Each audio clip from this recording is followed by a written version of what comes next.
All right, welcome to Full Sail University. My name is Elizabeth Neff. Most of you probably know me as ENEF. I'm the course director for Music Business Marketing in the Music Business Bachelor of Science degree program. I'm also the president of my company, Buzz Entertainment Public Relations, where I work with music and entertainment clients. Today, our session is about creating buzz, PR 3.0.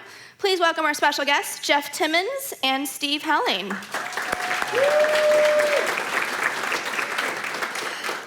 I thought I'd give a little background information on both of these men to give you a little insight on their experience about creating buzz in the industry. Jeff Timmons is the founding member of the internationally acclaimed, multi-platinum, Grammy-nominated selling group 98 Degrees, which has sold over 15 million albums with 5 top 5 radio singles and reached gold or platinum status in more than 60 countries around the world. After stellar success with 98 Degrees, Jeff has ventured out as solo artist. Throughout his music career, he's made appearances on every major TV network and hosted numerous shows. Recently dubbed as the new Mr. Las Vegas, he headlined as a guest host, MC, and singer for Chippendales show in Las Vegas. Watch out now. This summer, Jeff is preparing to release a new album with 98 Degrees, along with the highly anticipated Package Tour with New Kids on the Block and Boyz II Men. He's also releasing a new solo record in early 2014. So let's give it up for Jeff. Thank you. Thank you. And so Jeff has going to have experience, of course, in the industry, as well as our next guest, who's going to have a different perspective, because Steve Helling is a Florida-based staff writer for People magazine, the world's largest magazine, right? Mm-hmm. He has written and reported more than 1,500 stories, including 73 cover stories. His work has also appeared in TV Guide, The New York Post, Reader's Digest, and Sports Illustrated. He frequently appears on television as a talking head, with recent guest appearances on The Today Show, Dateline NBC, Nightline, Anderson Cooper 360, and The Nancy Grace Show, where he likes to argue with Nancy. Steve is also a successful author. Tiger, The Real Story is a New York Times bestseller and has hit the top 10 in 16 countries. His latest book, Outrage, The Casey Anthony Story, hit the Amazon Top 100 for 4 weeks. He lives in Orlando with his wife, and they're parents of 6 children, 4 children Really? Adopted from Haiti. So give it up for Steve. All right. All right, so our title, Creating Buzz, PR 3.0. Welcome to the digital age, right? What is 3.0? I ask myself that question all the time. But we're going to discuss new ways to deliver your message and successfully brand an artist or a product. So I'm just going to start off with a question I tend to ask my students. What does buzz mean to you? Buzz is basically creating your brand and getting people to talk about it. So you use social media. You know, when 98 Degrees was out, when we first started, we didn't have, I'm dating myself, but we didn't have a lot of the internet tools that are available today. We didn't have Twitter. MySpace wasn't available. Basically, it was us in chat rooms and message boards and stuff like that. And we thought that was an amazing tool to get our name out there over the internet, which was this kind of new cultural thing. But creating buzz is your brand. And you can be a producer. You don't have to be a recording artist. You can be an author. It's all about getting your brand out there and continuously putting your name out there, getting people to talk about your name, virally disseminating information everywhere, and constantly creating awareness about your product. And that's what buzz means to me. Yeah, and people think that buzz is just this thing that doesn't have a science behind it. It just kind of happens, and that's not true at all. Buzz is something that is calculated, that people who are good at creating buzz figure out their next step. You really have to look forward to what you're going to do to build your brand. You can't just assume it's going to happen, because it doesn't always work out the way you want it to if you're not planning it. And public relations, I define public relations as both an art and a science. And it's about communicating with various publics. And in today's marketplace, those various publics are not only the fans and the media, but it's also bloggers and these non-traditional, non-media channels and media channels. And so artists hire publicists to help create buzz, and the media work with publicists. So talk about your experience just in creating buzz for yourself as an artist. And Well, look, and I'm interested. A lot of artists are just interested in doing the music and being on TV, and that's where they're kind of satisfied with their careers or whatever. I'm very interested in the business aspect. Like you said, everything's calculated. You might see Rihanna tweeting a new picture of herself and taking it down. That's planned. Okay, all that stuff is planned. It makes sense for them to do those kinds of things to continue to create buzz, to get people talking about it. Did you see it? She took it down. Oh my God, she was nude. Her butt looked good. She's hot. She's not. What a slut. Whatever. As long as it keeps people talking about your product. At the end of the day, they're outsmarting everybody when people are going, oh, I don't like that. But you're talking about it. So you're talking about it, creating awareness for it. Ultimately, you're going to be interested in it, intrigued by it, Google searching it, buying it, whatever. All that stuff is calculated. So the last few years, I think from 2003 up to now, I've been studying the internet and studying, basically media is in your hands now as fans or as artists and bloggers. You have the ability to kind of get information out there, just like not in the same way you do, with a structured million-plus selling media forum. But what you say is really interesting in the fact that most of the things that you think are impromptu things that happen in the celebrity world are not impromptu at all. When Kanye West jumps up on stage while Taylor Swift is accepting an award, MTV knows exactly what's going to happen. The only person who didn't know in that room was Taylor Swift. And so, that type of thing, we're still talking about it. How many years ago was that? That was 2-3 years ago. That was the first time a lot of people had even heard of Taylor Swift. But make no mistake, Kanye wasn't just sitting there thinking, what should I be doing? No, they planned it out all day long. Well, look, if I were sitting in the audience at an MTV Awards and decided to jump up on stage, there would be 9 different security guards who would take me down. Right. They didn't take down Kanye. And the same thing happened with us. I mean, Rage Against the Machine. I mean, we announced, it was back in the Gap a while back, but we announced, we presented an award at MTV, and MTV was like, okay, now look, if something should happen where somebody climbs up on stage while you're presenting, just continue to present. I mean, they knew Rage Against the Machine, the guys were gonna climb up the truss and, protest and all that stuff. It makes a good shock value, gets people talking about it, gets people looking it up on YouTube and things like that. So a lot of that stuff is structured and planned, and it's smart, a lot of it. And that's why our core slogan is, it's all about the buzz.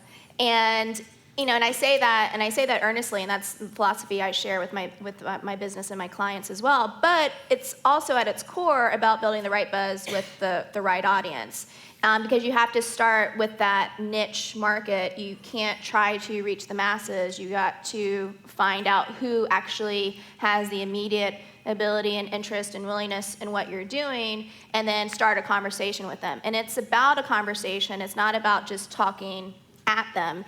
And in today's marketplace, we're all content creators. So how important is it for you as an artist to create content? Well, look, everybody's about the immediate gratification, and you have to with the the Twitters and the VMS, the video messaging systems, and what did you say, Keek or whatever Keek, now. Right. Everybody wants stuff now. You want it on your phone, you want it on your computer, you want it on your iPad, and you want it now. So to stay relevant, you have to continuously create content, whether you're blurbing about something you're doing or whether you're giving them a personal touch. My daughter's back there. She was going to be in here with my wife, but she's so loud and obnoxious we can't have her in here. But I got a little baby. They want to see 16. me backstage with my baby and us hanging out. They want to be able to have to almost a tangible, to touch you, to be a part of your life, your personal life. And so you have to constantly create content, keep people interested, because if you're not doing that, there are a million different things that they can go to find more content. So it's very important to always be creating content, updating, giving new things. Music, like I said, personal touches, photos, Instagram, Keek, all those things are very, very important to stay relevant and stay important.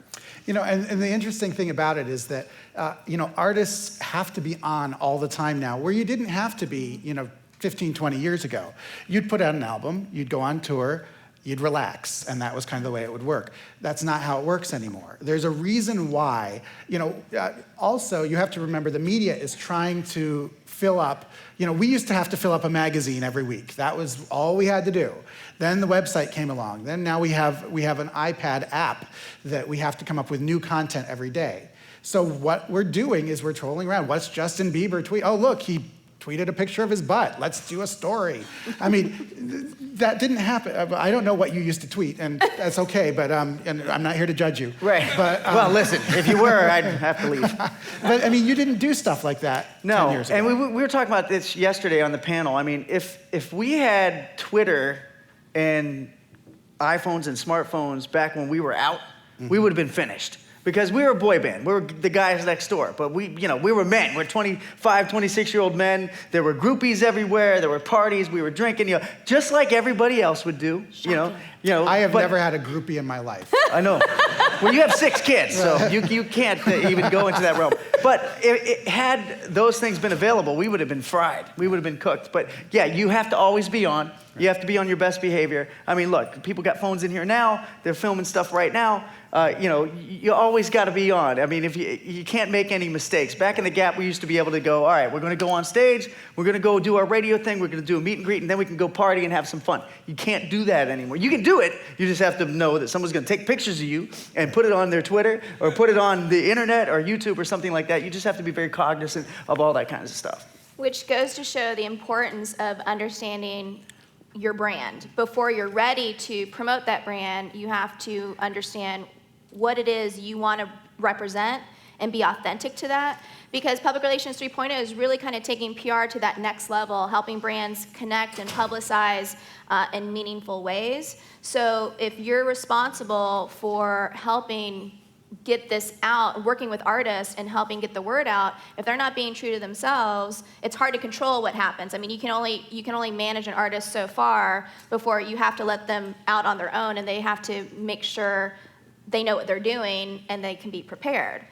So how's important, like for you now, in realizing that, I mean, how has your life changed, do you think, in realizing that now you kind of are on 24/7 and the importance of kind of creating a meaningful relationship with your fans? Well, although I said we had fun and got crazy, we were kind of a more mild, kind of mannered group anyway. You can't backtrack now. Well, That's right. what you said. I know. I'm trying to, but comparatively, Right. we're Midwest guys.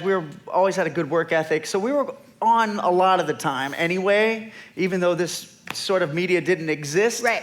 But look, you definitely always have to be on your best behavior. You don't want to be fake. You don't want to put out a front like you're something you're not. But you can't let your guard down. Right. You can't completely be yourself, because even family members. I mean, I was talking about this yesterday. I'm from a very small town in Ohio. I went back to see my buddies, and my buddy owned a bar, and he's like, come hang out at my bar, and we had some drinks, and sure enough, there's a Twitter photo of me with like some beer, and my eyes are like this and everything. And those are my friends tweeting that stuff, or my family members tweeting that stuff. So you always got to be on guard. It's very important to be structured in what you're doing, and make sure that you're doing your brand justice without being fake. It's kind of a tough line to teeter, but you just got to use your brain and be on top of it. And keep in mind that his friends weren't trying to. They were just being your friends. Yeah, they were just like, look at Jeff, he's all screwed up. Yeah, Man. that's exactly how they About phrased 8 it. million people saw it. So. And that's the thing that. Not everybody around the artist understands what's in the artist's best interests. Right. In fact, most of them don't. And that's why you do see, the real genuine surprising things that happen tend to be things that a friend or a family member actually puts out there without realizing what they're really doing. Right. They know you, like my friends know me as, growing up with them and playing football with them, and they don't see me as, being a pop star and selling out a tour or something like that. Right. So they're just like, oh, look at him, he's, and then, sure enough, I get a call from somebody like you going, so Tell me all about when you So- got drunk and threw up all over the floor in a dive bar in Ohio. And I'm like, Yeah, well, that's what, and that's the thing. I mean, we love, as reporters and writers, we love Twitter, we love Facebook, we love social media because we really get to see, we know a lot more about our celebrities now than we used to. And, obviously, part of most celebrities' marketing plan includes sitting down with a magazine like us or whatever, but then there's the stuff that's off the cuff that's, let me ask you this. Yeah. Okay, so you got into this for a reason. I mean, you obviously, you're a journalist, so you like to write about celebrities and stuff like that. Do you think that all the social media and getting to see all these flaws and all the stuff that makes these people real, does that take away the mystique of why you got into it? Do you think it taints it a lot? I was going to be a lawyer, and this paid more money. So let's face it. No, I mean, it does take away some of the mystique. You do understand that these people are regular people. I mean, every celebrity is a person, and I know that's almost a cliche to say, but now that that we really see them being regular people, I think we sort of know how they live a little bit more. Right. I mean, there are certain celebrities that will remain nameless, that everything that they tweet is, we know exactly what they had for lunch because they took a picture of their turkey sandwich, which if you do that, really stop doing that. I don't care what you ate. I really don't. But, we all know what their life is like now, which we didn't before. Because the media used to build up the celebrities and protect them. Yes. And now it's sort of like now they exploit them. And that's what people, the salacious things that go on, that's what people are interested in. It's just funny because now it's almost like you don't have those people to look up to and that sort of thing anymore. Well, there used to be a time where, the big names, you had no idea what their life was like. Right. You had no idea who they really were. You just knew what you saw on stage. And now the audience wants to know a little more about what they're like. So what happens when an artist tweets something or posts something on Facebook that they shouldn't have? I always recommend I'll pass it to you. What do you think, Steve, because I know we talk about this in class, how would you recommend an artist handle it, and then we'll go to Jeff's perspective? Well, you have to remember you can't unring the bell. And when that is out there, it's out there for good. Beyonce just made headlines when her publicist contacted different news outlets and said, yeah, there are some unflattering pictures of her Super Bowl performance. Please don't run those. Which all that did was everybody ran them. I was like, oh, look, I didn't notice any bad pictures. I mean, you have to remember that the NFL would send us hundreds and hundreds and hundreds of pictures.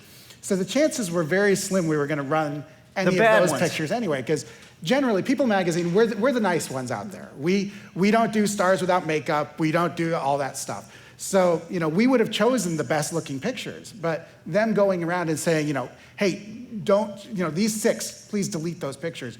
Bad PR move. I mean, the bottom line is stuff gets out there sometimes, and then you have to make your plan from that point. So if somebody posts something on Facebook or Twitter that they shouldn't, you can't pretend that didn't happen. Right. You really have to address that and move forward. There may be a delete button, but there's really no delete button. No. So, that's out there forever. Yeah. Ever. With that, how important is it for you to leverage the power? Because I think at the same time, the social media has provided an opportunity for artists to communicate directly with their fans with their side of the story. So how do you think that has changed the working relationship with the media? Well, basically, a lot of times we used to have to wait for a statement. If some Disney star tomorrow gets caught doing with a DUI, and we would have to wait for the publicist to give a statement. Nowadays, that Disney star goes on Twitter and says, gee, it was all a misunderstanding, or I've learned a lot today, or whatever, and we can use that as their statement. So I think that a smart celebrity will find a way to really get their message out there, and the smart celebrities count to 10 before they press send. Yeah, you got to really kind of plan it out and think about what you're tweeting. Look, of course, again, celebrities are people. They want to be impulsive. They want to give their opinion about stuff. They want to be real. But at the end of the day, you have to remember with having the aspiration of being a celebrity or being a singer or a producer or writer or a creator of some sort and putting your product out there, you have some responsibility if you have a lot of fans that follow you. You have to really be measured on what you say. Again, you don't have to be fake, but you also have to remember that those people will tweet and retweet and retweet, and all of a sudden what you say gets out to tons and tons of people. So you have to kind of really be thoughtful in what you say and get out there and put out there. It's important. Absolutely. And public relations a lot of times can be perception management, because as my class knows, customer's perception is considered reality, because however you feel, you have a right to that opinion. So sometimes it's up to the brand manager, the artist manager, or the publicist to either change that perception or enhance that perception. So how important is it for you as the artist to keep that in mind when you're Well, you have to all the time now. I mean, and you know what? If anything else, it keeps you in line in your personal life as well. And some of us need it. We need to stay in line. It's just important. I mean, at the end of the day, look, we're talking about the social media almost in a negative spin, but I would have loved, my group sold about 10 million records without any social media. I can't imagine if we had the tools that we have today, like Twitter and celeb buzz and people online and apps and all these things. Facebook and MySpace was hot for a while. We didn't have any of that stuff. So, and we're pretty normal guys and like to have contact with the fans and hands-on and friendly and all that stuff. I can't imagine it would have been exponential as far as our reach with our music and stuff like that had we had these tools. So there are good aspects to the tools. And look, you can be an independent artist. You really don't need a label anymore, with the exception of radio. Radio is still something that the labels have a handle on. But, if you have a fan base and you have social media and you can have the ability now to distribute your music online or whatever your products are digitally, those are luxuries we didn't have. And that only kind of levels the playing field for people out there that just can't get a record deal. Look, if you can cultivate your fan base and you can, get an aggregation of fans from, all your different social media, you can have a career and make money off of your art, which is a luxury to have nowadays. Right, you got to create that buzz. Okay, so you said that you didn't have those tools back then, which is true. But now, this summer, right, you're doing a tour with Boyz II Men and New Kids on the Block called the Package Tour. Right. So how are you guys going to use these tools, or what have you done already what tools have you put in place to start communicating back with those fans? Well, I know some of the fans haven't left, but, communicating. Well, right. Well, 98 Degrees now has their, Twitter, 98 Official, and our Facebook group page and all that stuff. And, we're kind of utilizing that stuff to create a buzz. But, just the collection of those groups together, the tour's selling out like that, If we were to go on tour by ourselves, we probably couldn't sell out like that. New Kids now can't sell. Boyz II Men, we're doing clubs, but collectively, when you put that kind of a group package together, and it's a package tour or whatever, but sure, that's why it's called that. Trust me, it's not called the package because of anything I have to offer. But look, collectively, when you put them all together, it creates an enormous amount of buzz, and we've been selling out and all that kind of stuff. But look, the social media is an added bonus, and us tweeting out, all right, we put 6 new dates on, boom, immediately sell out. As opposed to people having to tune in to some advertisement on TV or hear it on the radio, on XL or whatever.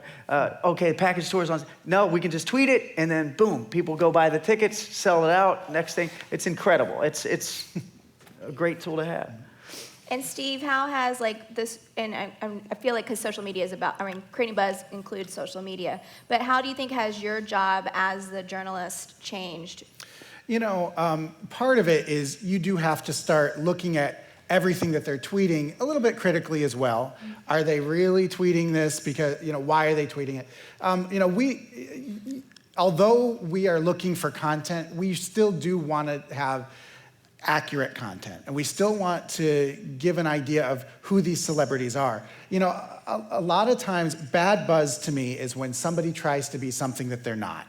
And, they try it all the time. There's a reason why, there's a reason why certain stars who grew up in the suburbs somewhere and they say, oh, I grew up in the projects, when that's found out, we'll put up with anything here in America, but don't lie about who you are.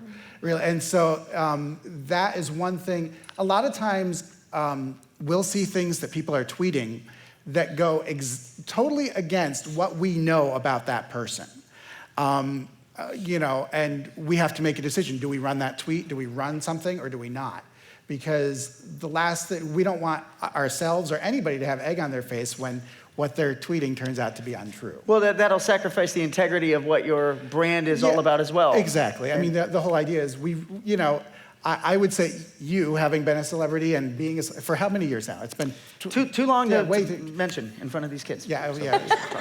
Since you all were in diapers, he was famous. But good. No, I mean, the idea is you always used to trust People Magazine more than some of the others. Absolutely. And still do. Yeah, People's one of the only ones that's left that, and I'm not just saying it because he's here, but that it has integrity. I mean, Us Weekly used to be along those lines as well, but now they've become a little more tabloidish or whatever. And look, that's where it's going. It is what it is. But yeah, people's cool. And so you're going to run a great story about my new album and tour. Of course. And all of you will be included. How do you create buzz? Like for you, what do you think? I mean, you have to have product. I mean, you have to always have product, whether it's like. And what does product mean? Well, product would be something for sale. Whether it's a tangible good or intangible service. Yeah, exactly. Yes, the technical terms, as you would say, Lizzie. But yeah, you want to have something that you have to offer out there first. I mean, you obviously. Look, I mean, if I don't have a tour coming out, I don't have a record coming out, nobody really cares, you know what I mean? So look, we have our core fans that are out there that are waiting with bated breath on everything we say. But ultimately, if you want the general public to be excited about something you got going on, you have to have product. You have to have a new record coming out, a new movie, TV show, tour, whatever. So those are the main things. But then you have the subplots, which are other content, little blurbs, little bubble tweets, little geek things, Vine, the 6-second things. You want to keep putting stuff out there so people stay interested for the ultimate payoff, which is the tour or the big product, the album or whatever. Right. So. And product is always so important because, one of the groundbreakers when it came to creating buzz for their product was Madonna. Back in the day, there was all sorts of scandal always around Madonna. But if you look back at it, it wasn't scandal about just, her being drunk at a club somewhere. I mean, she was married to Sean Penn. I mean, she was not living as scandalous of a life as her public persona was. But the only way to find out about all of these scandals was to go to her concerts. What was so hot at her concerts? And years ago, she had the first video that was banned from MTV with Justify My Love. So what she did was they put it out as a VHS and they sold a bajillion copies of it saying, what MTV doesn't want you to see, too hot for MTV. She was always coming back to her product, especially in her heyday in the late 80s, Brilliant. Early 90s. Brilliant. And she was a marketing genius. But if you looked at what her life really was like and still continues to be like, off stage, she's not the person you think that she is. She's working. Yeah. She's always working. Exactly. Yeah. So yeah, and Michael Jackson's another one. Mm-hmm, Michael absolutely. Jackson, genius too. I mean, get people talking about it. They always have people talking about it. And it sort of makes it a little more difficult to sell the product now because of all the different outlets so people can get stuff and share it and viral and all that. So you have to be a little more creative on how you get people ultimately to the product that you're selling at the end of the day. But again, it's a kind of double-edged sword. It's bad because you have to rush to the store to get the VHS only, but good because people were talking about it. Right. So VHS. they're like, what's that? Yeah. What's a tape? Mixtapes are kind of coming back a little bit. I mean, cassette tapes. All right, so how important then is it, because that really is kind of the key, is to create buzz surrounding your product. So any tips that you would share on what they can do to create that buzz? What we're looking for is something that's interesting that we haven't seen a million times before. And, everybody has, whether you're famous or not, you do have something that makes you unique. And I know I'm sounding all, the beauty of each person and all that, whatever. But, the idea is you're supposed to find something that sets you apart. A lot of times I'm pitched stories, people are like, you have to meet this new artist. She's great. She's the next Mary J. Blige. Well, I don't need the next Mary J. Blige. I have Mary J. Blige. I don't need a carbon copy of her. And so if you look at it, you know, creating a buzz, you've got to find something that makes you unique, that makes you different from everybody else. Otherwise, you know, you're going to always be following in somebody's footsteps. And like I said, I'm looking for something that I haven't seen before. You need to knock my socks off. And that's hard in today's marketplace because there's such an oversaturation, specifically with the music industry, but such an oversaturation. So you really got to think about if you want to enter into this industry, any industry, you got to think about, okay, how can you be different? And really do that analysis of your market and your competition and everything to kind of figure out, okay, what can I do to slightly set myself apart from my competition and be authentic to who I am as a brand. Exactly, without overthinking it. Right. You don't want to be so, you know, you don't want to do something that sets So you out apart just because it's setting you apart. You have to do something that's true to you, like he's saying. Gives you your individuality, but is also exciting. And, you know, is something that makes people interested in sharing or talking about it and creating the buzz and all that stuff. Right. So. Oh, go ahead. No, on some level, we all have the intuition of what we have to do. I mean, look at your Facebook pages. You choose your profile picture where you look the hottest. Let's face it, you do. Or, you know, even in high school, you had the class clown, the class flirt, the class jock, whatever. That was branding in its basest level. And that's, you know, what you're doing is an extension of that as you go through this industry. Right? No question about it. And, you know, it's funny that you talk about that, too, because I see people that I went to high school with, and now everybody's got glammed up pictures, Photoshop pictures, and, you know, that's just where it is now. Everybody's, you have at your disposal your ability to be a celebrity on your own without utilizing traditional mainstream media, which is awesome. And you have the ability to monetize that if you have some sort of product. And, you know, those are, again, great tools to have. And something that didn't exist even 10 years ago. Right. Like each and every one of you, we're all content creators. So it's like it's never too early to start creating that content to build your personal brand that then can help create that following and cultivate that following, because that's exactly what you want to do is you want to, you know, make fans, friends, and followers that then you can connect with that can help you create that buzz to the masses. But before you reach the masses, you got to start with a specific niche.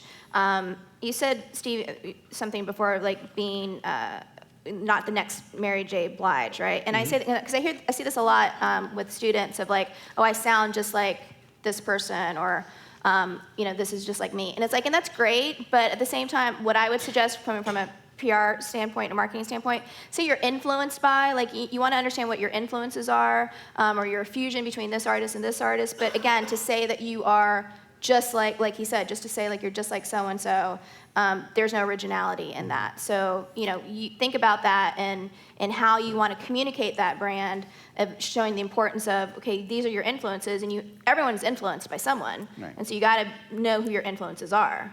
And you'd be surprised how many top-level publicists try and pitch me things where they say, she's just like Beyonce. Because that's the easy route. Exactly. That's the easy route. Rather than come up with something original to talk about this and say, hey, look, you know, and study their artist or whatever they're promoting and say, this is what's unique, this is what's special about. They're like, okay, look, you know, this is what it's just like this. You know, that makes it easier for them to do as well. Right. So it's also important to find the right people to represent you too, that believe in your product, which is very difficult. Surrounding yourself with the right people, the right agents, the right management, the right publicist, that is probably the most difficult part of this business because, you know, look, people are like, okay, you're an artist, you're here today, you're gone tomorrow, there's gonna be another one just like you, but I'm always gonna be a publicist. I'm always gonna have the relationship with People magazine. So they're not as interested or vested in your product as you are. And that's something you always gotta keep in your mind. No matter who's around you, nobody cares about it as much as you do, despite what you hope and wish.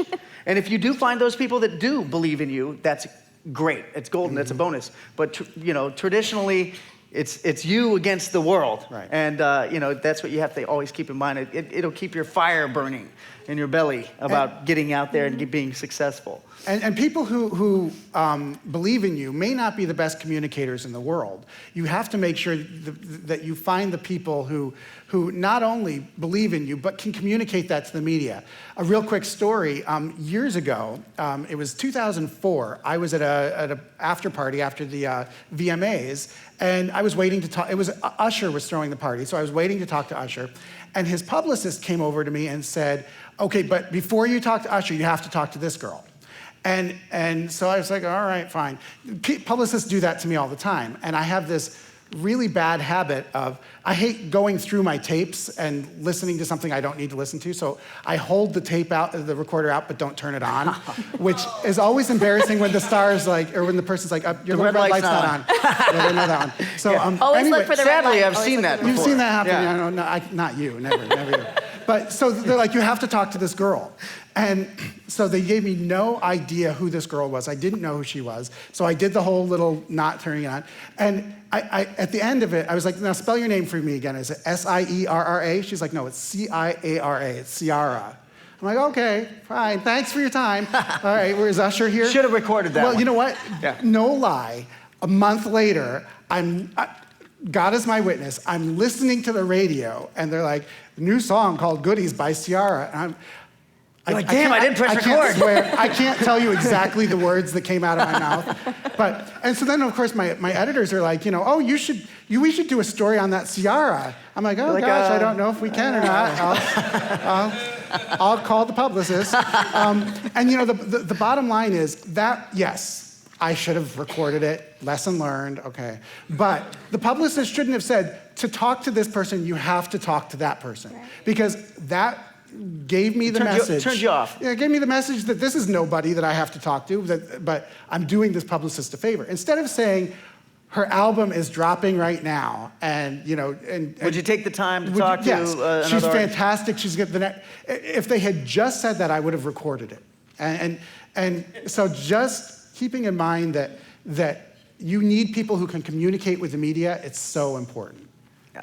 And communication today, like if you think of the word communication, it means engagement, right? It's not just talking to someone, it's talking to them, hearing what they're saying, listening, and them replying back to you and replying back to you. So it's like, it's not just, because I think a lot of times like in marketing or in buzz in general, people think to create buzz, they just have to promote their brand. But when you promote, you're just trying to inform and motivate people, yes, but it's like, but you're missing that key element, as my students say. You're missing the key element of the feedback. Right, of the communication. Which is super important with everything. Right. So how do you, so just go back to, and we maybe touched on this a little bit, but how do you communicate now with your fans? Well, like I said, we've always been hands-on with the fans, Right. and talking to them. And that's the way we've always been, because we're perfectionists. If you're a creator, and you guys are all creators, you're in this school for one reason or another, because you like to create, whatever it is you do. And along the lines with that is a sense of perfectionism. You're always super critical on yourself and always trying to be the best, always trying to put your best foot forward, put the best product out there. So an important part of getting there is getting the feedback. And you have to sort of put buffers on it, because you can't please everyone, and you can't take everybody's opinion to heart, because you'll never get anything done. But, taking the temperature is always a good thing to do with regards to product. So, what I'll do is I'll tweet, all right, do you guys like this look? Mm-hmm. And I'll show a picture of something I'm wearing, and they'll say, you look whack, or you look cool, or I like the vibe, you look sexy, or whatever. It's important to get that feedback. Same with music. I'll say, all right, what about this vibe? Or what about that vibe? Do you like this sound? What do you like that? And I won't take everybody, because somebody will be way left on it, or somebody will be way right on it. You can't do that. But generally, you can get an idea of, all right, yeah, people are feeling this. This is what they like. So those are things we didn't have before. We went on MTV and said, it's this song or this song. Vote on it now. And it was on TV. And we had to wait for feedback and an hour-long show. Well, now Twitter, do you like this song or this song? In 5 minutes, I'll have 90 responses, and I can get an idea of what people are liking. And it's super important when you're an artist to get that kind of feedback. It's, again, another luxury, but again, if you really get crazy about it, you can say, well, this person didn't like this, and this person didn't like that, then you'll never get anything done. Right. But generally, it's a nice thing to have. And not taking it personally. No, you can't take it personally. I mean, and You can't. we're all super sensitive. And so, sometimes some people will get real rough with you, and you'll be like, yeah, oh man, I should just quit. But, ultimately, for the most part, you get some decent feedback. And did you use the word whack before? I did. It's an old school word. Yeah. He's tweeting to people Whack. in 1994. Yeah, that's So killing me. Steve, Whack. Steve, how do you think, how do you communicate from People Magazine, communicate with your readership, and how do you think that's changed? we're starting to use Twitter a lot more than we used to. One thing that we found out is, all of people.com, it rises and falls on traffic. Can we bring people to the website and whatever? So if I do a story on Jeff, I would and Which put it you up, will be which doing a story of on. course, yes. I would put it up on people.com, and then I would tweet out the link to Jeff and be like, "Hey Jeff, thanks for talking to me. Here's your story on people.com." He would retweet it, and then we have a built-in audience of his fans, people who care enough about him to follow him. They'll click on a link, and we've noticed that having celebrities tweet out their stories that we're writing about them really has driven up traffic. And if we don't do that, we see a big difference in our traffic numbers. So for you, because you're both on Twitter, how often, and I know I feel like we're talking a lot about Twitter, but and I don't know if you've caught on to that, but that just shows what an important tool that is in today's industry. Again, how many people are in music industry here? By show of hands. Quite a few. Okay. Yeah. How many people film? Okay, cool. How about entertainment business? Right. Sort of. Okay. What am I missing? Recording arts? Show pro? Okay. Gaming? Computer Marketing? animation? Yeah. Any field. So bottom line is any industry, it's important to create that buzz and engage with your audience, but you need to have that engagement with your audience as well. And Twitter's one of those things. I got dragged into Twitter kicking and screaming by Elizabeth, Right. who I was like, It's true. because my thought Most was of my students get dragged into. My thought of what Twitter was where people are going to tell me that they're having a turkey sandwich, and that's what I And thought some it was going to people be. do. And some people do, and you don't have to follow them. Right. But the bottom line is, it is a game changer of a tool, more even I think than MySpace was. Or Absolutely. Facebook. Or Yeah. even Facebook. Yeah, for example, like I was talking about my buddy's bar in Ohio, right? My buddy owns a bar in Ohio. We're from a small town. He's like, last time you came in town, you tweeted you were going to be at my bar, and my bar was packed, and I made 15 grand that night.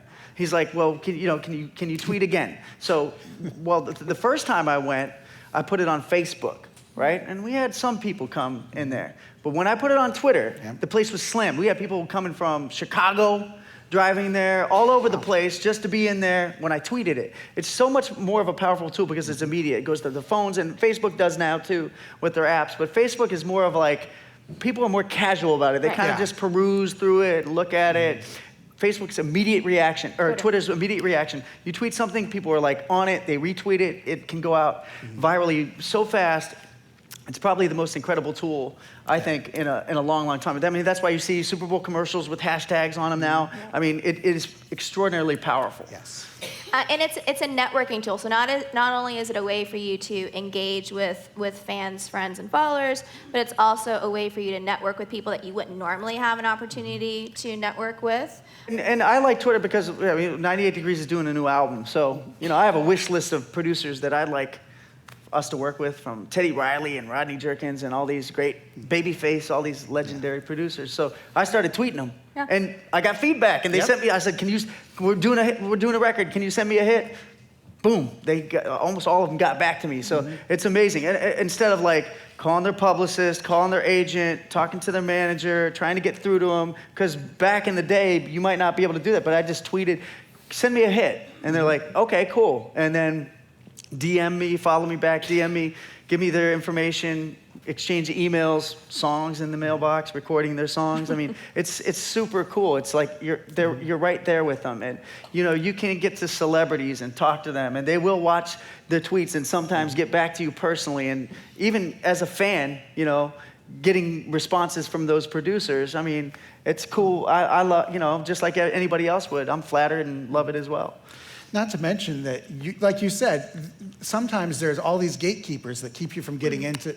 I'm sure you don't know half of the things that people wanted 98 Degrees to do. Right. Because, you had a gatekeeper. But on Twitter, somebody could say, hey, come visit the sick kid, and you could make that decision yourself. Absolutely. I mean, look, I put out like a small boutique solo record after 98 Degrees was out, and I was trying to get my record on Columbus station, WNCI, and I knew the program director, and I'm calling him up. I'm like, Jimmy, what's going on? We did all this stuff with you and all that. But, I finally got him on the phone. He's like, you know what?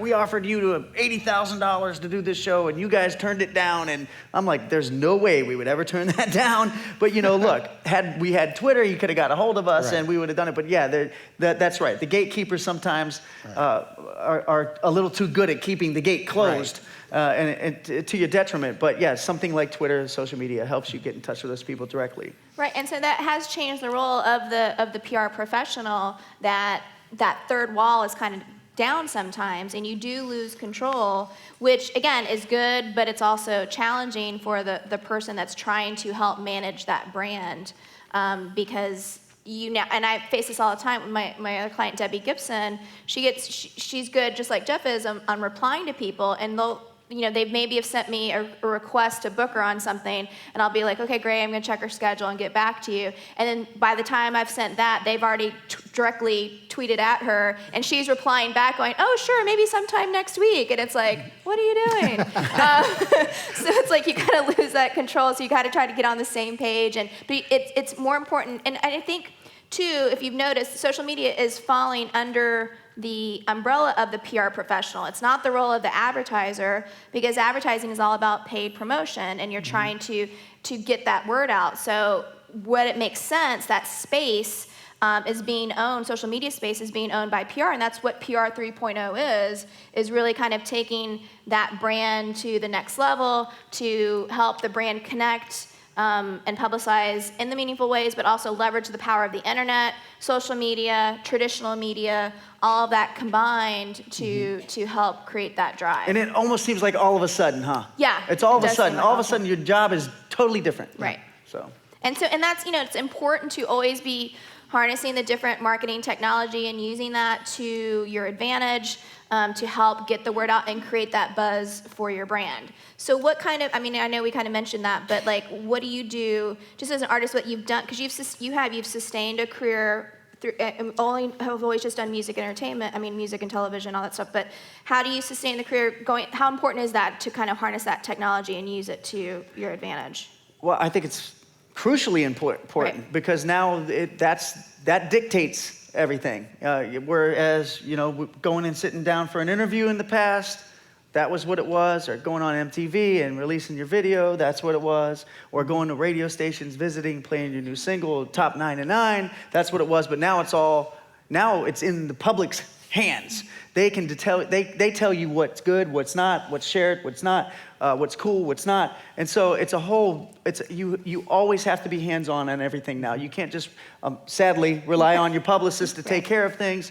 The journalist to write a good article about you. Now you have to appease the public 100% of the time, because they're going to judge you, they're going to bring you up, tear you down accordingly. Right. So it's very important to always take a temperature, be engaged with the audience, but also be aware of whatever the new technologies are, whatever the kids your age are on top of or creating, which enables you to continue your career and manifest your music or whatever you're doing. Right. And I know, Steve, you said, because you've got People Magazine has an iPad app now and all these different apps. So I know you're doing that. But at the same time, traditional media, the social media, non-traditional media has come into play, and it's so important. But traditional media hasn't gone away. No, but it's, there's a place for it. There's a place for different things. Like, for instance, Kim Kardashian does very, very, very well for us on people.com.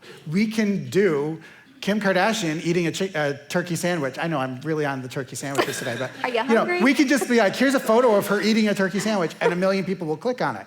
If we put her on the cover of our magazine, people won't necessarily go and spend $4 to hear about her because they can get that for free everywhere else. So who we put on the cover of People magazine is often very different than who does well online. Kelly Clarkson sells very, very well for us. People are invested enough in her that they will pay $4 to hear about her. And we put her on the cover last week, and she sold very, very well. But Kim Kardashian won't. And it's really interesting that there are different levels of celebrity, and a good publicist will figure out where their niche is. Do we deal with print? Do we deal with digital? So. And it's also the job of the publicist to help maximize that exposure. So you want to figure out where it is, but then again, you're always kind of concerned with all of it, integrating, again, the internet, social media, traditional, all to kind of have that quality content to drive the brand and create that interaction. And despite talking about all this great social media, good and bad, all that stuff, the traditional media still has a stronghold on everything. Absolutely. Look, TV, you get on TV, you're gonna kick ass. If you know what, ultimately I can put a record out on the internet and get 1 million YouTube hits and share it amongst 1 million people, but it's still not official unless XL 106.7 plays it. There's still something about the traditional media that puts the official stamp that you're cool. Radio still dictates the cool for records. I mean, I could put out For the masses. For the masses. I could put out the best record in the world, get it shared 1 million times, but people still won't look at it the same unless it's continually played on the radio on high rotation on XL 106.7. That's just the way it is. So traditional media still has its place and its stronghold with regards to entertainment. But then that's all, what he's talking about is all for the masses, and as hopefully my students remember, but what you gotta start with is not with the masses, you gotta start with your innovators and your early adopters, because those are the people that are gonna help you create the buzz that is going to get to the level then that you're ready to take to the masses, where you're ready to go for radio and the traditional media. Because at the beginning, you're not going to, unfortunately, I say this and maybe I'm wrong, but I kind of feel like there's probably no one in here right now outside of Jeff who can get an interview with People magazine, get a story placed in People magazine. If Sorry. I'm wrong, great. But because People is a national publication. Mm-hmm. So where you, as an aspiring artist just starting out, you need to start on a local level, not even a regional level, a local level, and creating that buzz. And for you, local level right now means social media. But it's there, though. But it's there. You have it. It's not about, I got to go play at this bar and collect some people's phone numbers and their information. No, you guys can do it out of your houses with your computers on your phones. That is such an amazing tool to have. I know I'm sounding like I'm preaching up here, but it's something that we didn't have. I can't imagine if we had that. Everything might have been different, but that's something that you can create, and you have that at your disposal. It's a great thing to have. Right. And so instead of pitching someone like Steve Helen, you want to pitch here locally, like if you're in Orlando, it's Orlando Weekly, because they're the local indie rag, or I say rag in a positive way, not in a bad way. Again, on I know, film. sorry. No, I'm very proud. Actually, I'll give, there's a recent graduate of the MVBS program who was my former student who now just landed his first gig and got employed at Orlando Weekly. So we saw him last night at Hall of Fame.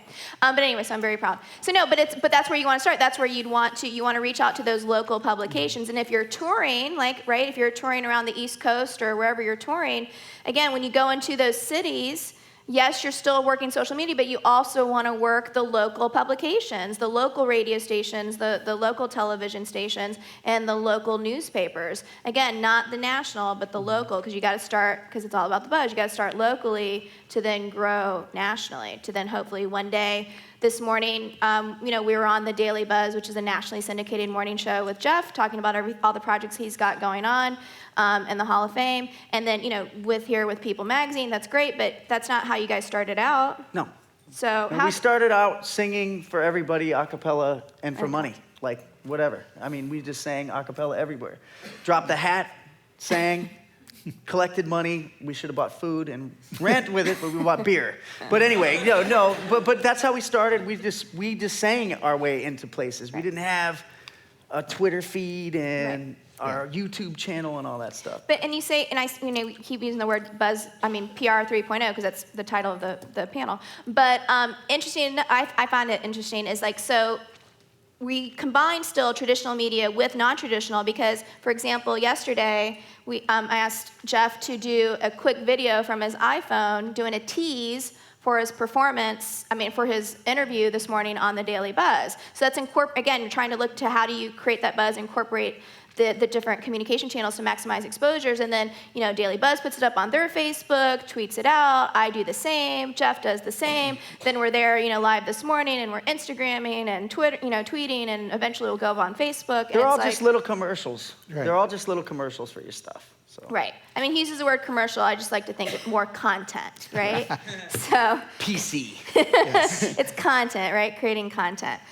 Steve, any, I feel, because I see that we're kind of winding down, but maybe not. But tips, any more tips for them to create buzz? Because I feel since that's the... I think one thing you really have to do is remember the permanence of everything that you do.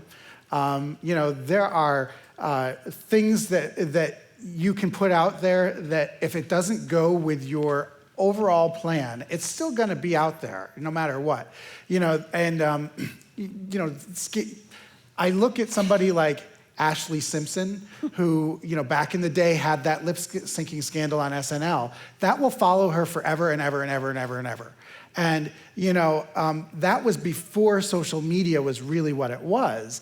And, she may have been able to minimize the damage had she been able to do something, Tweet her singing live, yes, do a bubble like tweet, that. YouTube thing. So you can use it to help yourself out of a sticky situation, but you have to remember that everything you tweet, and everything you're tweeting right now, is going to be there somehow out there.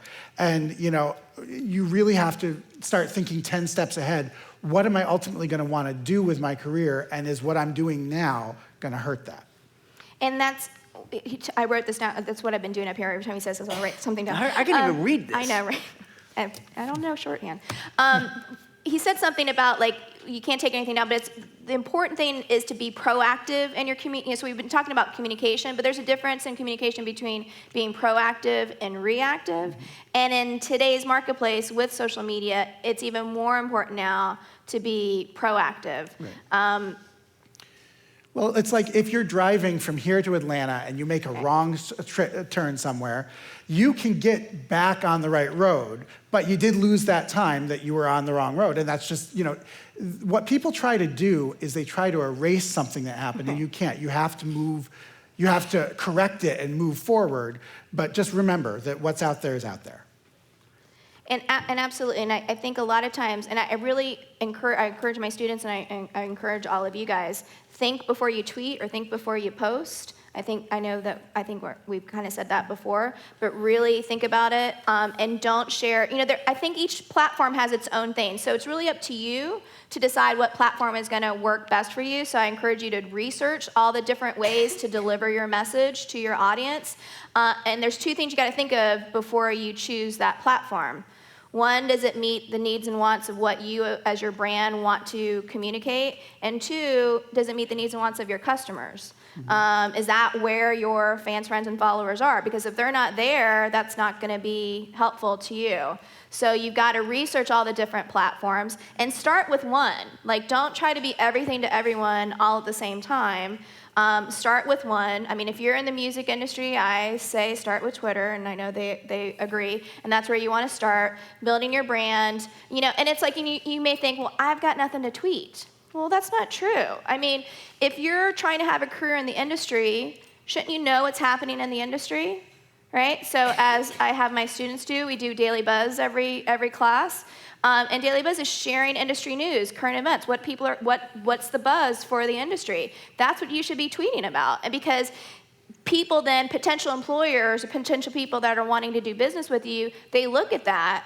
Most businesses now do social media background checks before. That's a bummer. before they hire you. So use those to your advantage, and think about that with what you're tweeting, and tweet industry news or current events, and follow the people that you want to connect with and respond to them in a smart way.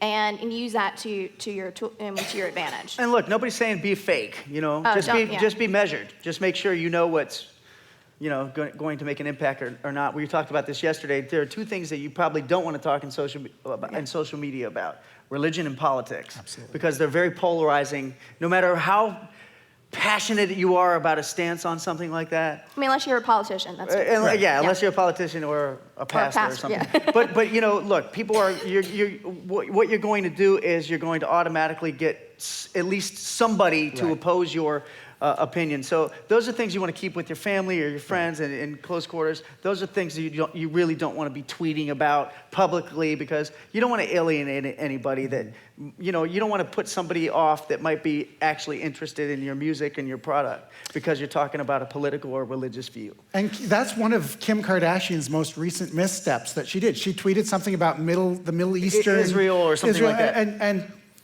let's face it, we don't look to Kim Kardashian for our foreign policy decisions anyway, or we shouldn't. Thank God. You know, but that was an instance of her going outside of what her brand should have been, which she is somebody who can say, hey, look at these cute shoes. That's what we're looking for from Kim. We're not looking at her talking about Israel or whatever.